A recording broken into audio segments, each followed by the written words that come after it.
¿Qué tal, amigos? Bienvenidos a un video más de su canal Aula Docente. En esta ocasión vamos a hablar de los ejes articuladores, de lo que viene para este consejo técnico, de lo que tendremos que abordar en el taller intensivo de formación y lo que le va a dar sentido a nuestra propia capacitación y formación para el nuevo marco curricular en la transformación de nuestras prácticas docentes, ¿no? Entonces, hablemos directamente hacia dónde va y para qué existen estos ejes articuladores. Desde lo que es el deber ser del nuevo marco curricular y desde una visión humanista y completamente democrática, se habla de un ejercicio al derecho a la educación al poner en práctica estos ejes articuladores. Hablemos de una formación de ciudadanos para vivir y convivir en una sociedad realmente democrática, en donde exista ese ejercicio activo de las libertades individuales y el respeto legal justo. Sobre todo tienen que existir esta participación de las comunidades y el debate público para dialogar con otras ciudadanías con una perspectiva territorial. Esto con las miras de transformar la realidad. La educación tiene que fortalecer muchísimo esto hacia la creación de comunidades fuertes que deben hacer democracias fuertes. Si empezamos a llevar a cabo este ejercicio de la democratización en la escuela, nos puede dar muchísimos más elementos para que el estudiante comprenda la realidad y tome decisiones pertinentes en los momentos precisos. Entonces, hacia eso van los ejes articuladores, que tienen que conectar siempre con la realidad, siempre con lo que se encuentra el estudiante. Y para esto existen dos conexiones en estos ejes articuladores. Primeramente, se deben conectar los contenidos de diferentes disciplinas dentro de un campo de formación. Y deben conectarse las acciones de enseñanza y aprendizaje con la realidad de las y los estudiantes en su vida cotidiana. ¿Esto para qué? Para que favorezca la integración del proceso de aprendizaje de los estudiantes, propiciando un conjunto de saberes que le dan significado a los contenidos aprendidos. O sea, que no encontremos nada más como esa apropiación, pero de el sentido bancario, almacenable de lo que son los conocimientos, sino que sea algo aprendido para el funcionamiento de la vida cotidiana y encuentro con las demás sociedades y la interacción con otras culturas y sobre todo con el respeto al derecho a la educación y el interés superior del niño y sobre todo a todos los derechos humanos fundamentales que se hagan valer, que se hagan ver a partir del desarrollo de los estudiantes o del individuo. El currículo con ejes articuladores permite pensar el trabajo docente y el trabajo del aprendizaje como un diálogo permanente con la realidad. O sea, hace que tenemos que ir más allá del aula y tenemos que encontrarnos en la comunidad. Tenemos que tener ese diálogo, esa coherencia, esa conexión del trabajo del maestro con la realidad de la comunidad para que se encuentren situaciones, experiencias de aprendizaje realmente significativas y hagan valer lo que se aprende en la escuela para la funcionalidad en la vida diaria. A eso se le llama aprendizaje significativo, no nada más decirlo, sino saber cómo llevarlo a cabo con experiencias reales.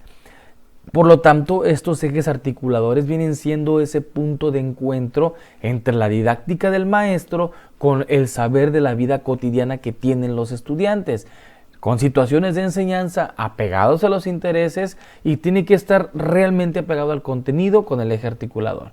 Los ejes articuladores deben de representar una perspectiva ética para aproximarnos a los contenidos del programa y evitar toda clase de desigualdades y exclusiones, o sea que viene siendo el deber ser de lo que es el eje articulador.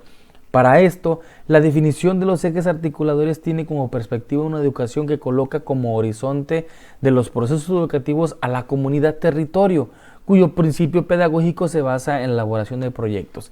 ¿Qué quiere decir comunidad territorio? La comunidad territorio viene siendo esa parte, ese momento, esa experiencia, toda esa parte del ser de la comunidad, en donde permea su cultura, sus tradiciones, sus costumbres, sus ideologías, su filosofía, su manera de ver la vida. Entonces, esta territorialidad que le da identidad al estudiantado a todas las personas debe ser entendida desde la elaboración de proyectos y el trabajo, digamos, más significativo con un trayecto formativo con miras a la necesidad de que les sirva para la vida a los estudiantes. Y entonces todos estos ejes articuladores, todo esto va a estar bajo la decisión del propio maestro y va a existir la pertinencia de trabajar uno u otro eje articulador en conjunción con los contenidos, pero lo tienen que decidir los maestros de acuerdo a sus propios saberes, experiencias pedagógicas, sociales, culturales y comunitarias, de modo que lo establecido en el currículo sea la base para el magisterio y el estudiantado. No nos podemos desapegar de lo que es esto, el deber ser, pero con tu toque personal de funcionalidad de la enseñanza, desde tu estilo y desde el reconocimiento y visión de lo que son las necesidades e intereses de los estudiantes. Y bueno, hablemos entonces ahora de inclusión.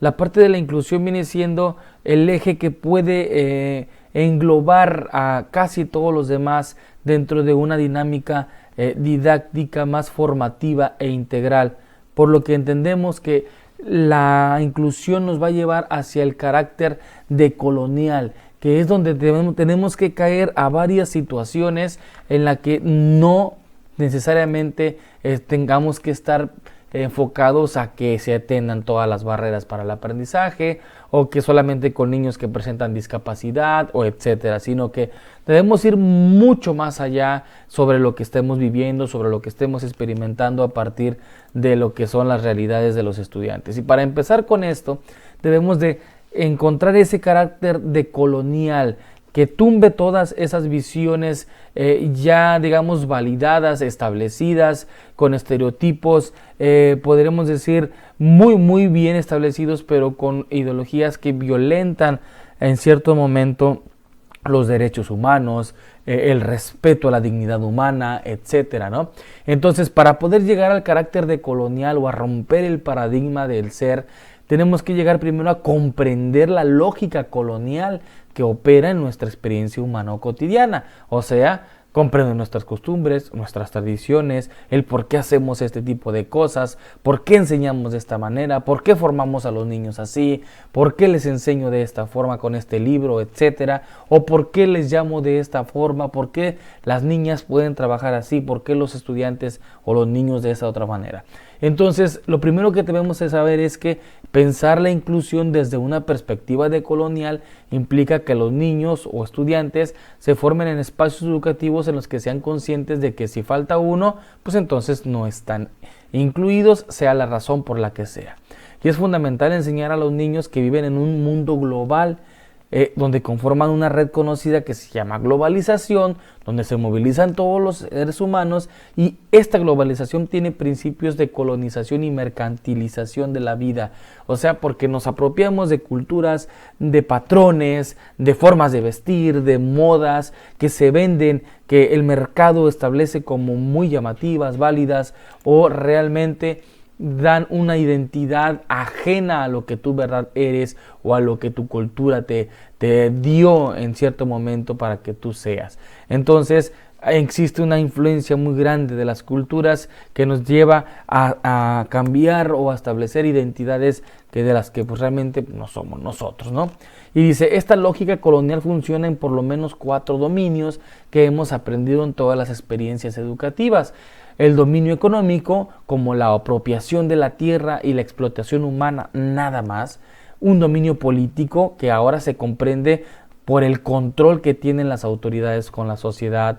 Un dominio epistémico, que siempre está dedicado al control del conocimiento y a las subjetividades, que te dicen qué tienes que aprender, cómo lo debes de aprender, de qué debes hablar, de qué no puedes hablar. Un dominio social que está representado por el control del género, la clase social, la sexualidad, la condición étnica. Todos estos dominios de la colonización tienen en común la generación de estados de desigualdad. ¿Por qué? Porque la colonización hace en ciertos momentos que se segreguen ciertos grupos sociales, que solamente algunos tengan las oportunidades, que la visión incluso, digamos, mercantil, le da la oportunidad solamente a aquellos que tienen la posibilidad de estar. Y también pasa en la escuela. Aquellos que tengan mejores ingresos, aquellos que tengan mejor estatus de vida, son los que tienen siempre mayor oportunidad de desarrollo educativo. ¿Por qué? por todo lo que es lo apegado a las oportunidades que se puedan presentar y los elementos que tengas para enfrentar tu mundo y trabajarlo de esa manera, digamos, de más exitosa. Enfrentado con alguien que no tiene las mismas oportunidades, pues el camino se hace mucho más difícil. Esta perspectiva quiere que las y los estudiantes aprendan a cuestionar todas las visiones del mundo e incluso el pensamiento único universal, que si las mujeres se visten así, que si los hombres se visten así, que si las mujeres deben hacer este tipo de situaciones, que los hombres de esta forma, los de este país de esta manera, los de este estado, etcétera, y romper con esa visión eurocéntrica, patriarcal y heterosexual de la realidad que desconoce completamente la diversidad que compone el mundo. Entonces, una perspectiva decolonial de la inclusión favorece la formación en donde la identidad es una decisión del sujeto, propia del sujeto, en pertenencia mutua con su mundo y no como una relación entre sujetos idénticos que reducen al otro a la no pertenencia. Cuanto hemos visto que muchísimas personas quieren traer la misma ropa que su artista favorito, el mismo peinado, el mismo look, o etcétera, o el mismo objeto, el mismo celular, la misma chamarra, etcétera, que son identidades ajenas que van moldeándote como alguien que tú no eres. Entonces a eso se refiere con que tenemos que crear una identidad por propia decisión de nosotros mismos, con una pertenencia mutua que contemple el mundo, incluso hasta globalizado. Por lo tanto, pensar en una educación inclusiva desde la decolonialidad requiere que las niñas y niños aprendan a reconocer el valor de la cultura universal junto con el conocimiento y saberes ancestrales, como parte de un mismo patrimonio intangible de la comunidad que contribuye en la construcción de su identidad. ¿A qué vamos con esto? Que se debe reconocer ese valor de la cultura, sea de la universal, de la ancestral, de la actual, para poder aprender desde y para la diversidad. ¿Qué quiere decir desde y para la diversidad? Desde los elementos que te dé la propia diversidad, aprovéchalos, vívelos y compártelos. Y para la diversidad, para mejorar las condiciones y el estatus de la diversidad con la que tú vives, ¿no? Entonces, hacia eso va esta parte de la inclusión, en donde todos tengamos las mismas oportunidades de estar, en donde se rompan todos estos paradigmas que limitan y favorecen las desigualdades, y entonces encontremos un cuestionamiento a la cultura universal y a los pensamientos establecidos y lleguemos a un carácter decolonial, en donde pues todos tengamos las oportunidades para poder aprender y seamos sujetos auténticos, sujetos con identidad, que generen oportunidades para los que menos pueden, tienen o se les dificulta más acceder a los aprendizajes, ¿no? Entonces, esto fue lo que es el panorama general de lo que son los ejes articuladores y de lo que es o necesita ser el eje articulador en la educación actual.